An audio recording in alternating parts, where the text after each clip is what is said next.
Welcome to AI Evening News. Here are today's top stories from the world of AI. Here are today's main stories from the world of AI.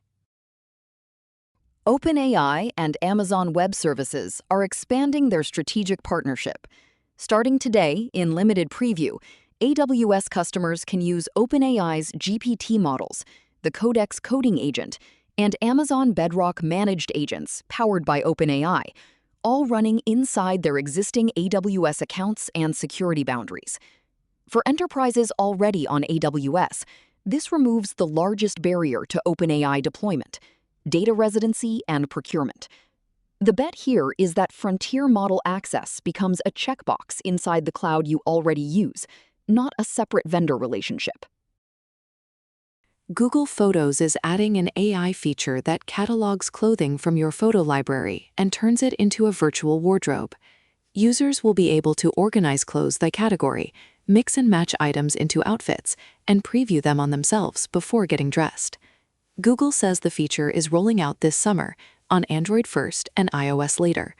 For everyday users, this is one of the first consumer photo features that uses AI to act on your library, not just describe it. Cloudflare and Stripe have launched a new protocol that lets AI agents act as actual customers. Starting today, an agent can create a Cloudflare account, start a paid subscription, register a domain, and get back an API token to deploy code in one shot. A human still has to grant permission and accept terms, but no copy-pasting API tokens or entering credit cards is needed. Cloudflare also added $100,000 in credits for startups incorporated through Stripe Atlas.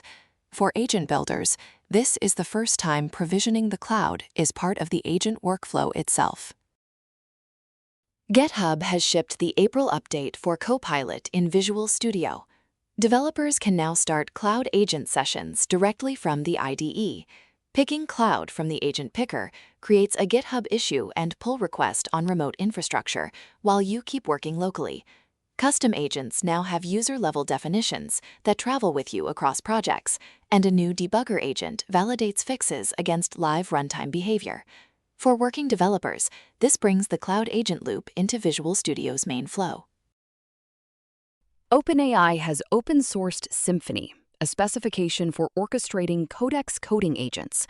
The team behind it says they used Codex to build an internal productivity tool with zero human-written code, then redesigned their workflow around Codex as a teammate. Symphony is the protocol that came out of that work.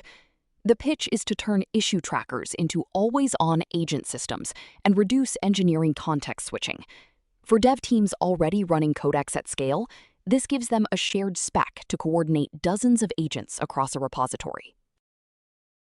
The UK AI Security Institute has published its evaluation of an early checkpoint of OpenAI's GPT-5.5 on cyber capabilities.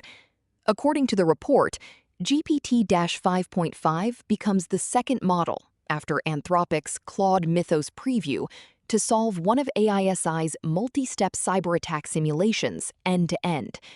AISI estimates that scenario would take a human around 20 hours. The full evaluation uses 95 narrow cyber tasks across 4 difficulty tiers, covering reverse engineering, web exploitation, and cryptography. For evaluation work, the takeaway is that frontier cyber capability is no longer a single model phenomenon. That's today's AI Evening News. If you found this useful, hit subscribe so you catch tomorrow's briefing.